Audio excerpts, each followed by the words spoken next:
A new very history started in South Asia, with Indo-European migration somewhere between 6000 BC to 1500 BC through Central Asia towards Western Asia and South Asia. When the Indo-Aryan of the larger Indo-European family blended with Dravidians, Mongoloids, Semitic people and others, new languages and cultures evolved in the region. Historians place the Indo-European migration happened by invasion in the Indian subcontinent. The analyses of the male Ychromosome and mitochondria show that today's genetic patterns agree with accounts of ancient Indo-European warriors conquering the Indian subcontinent. The gene patterns are consistent with a historical scenario in which invading Indo-Europeans, primarily males, established the caste system and occupied the highest positions, placing the indigenous population, who were more similar to Asians, in lower caste positions. Geneticist Lynn Jorde of the University of Utah said that there was a group of males with European affinities who were largely responsible for this invasion 3,000 or 4,000 years ago.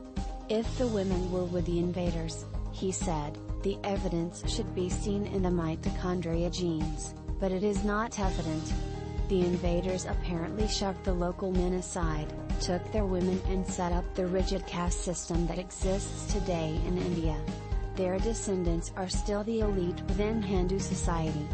Large numbers of Indians have the same Y chromosomes of the East Europeans closely related to today's Slavs. In the mitochondria genes passed along by females, Jorde said, they could see the clear background of Asian genes. All of the so-called lower caste groups were similar to Asians, the underlying population that had originally been subdued.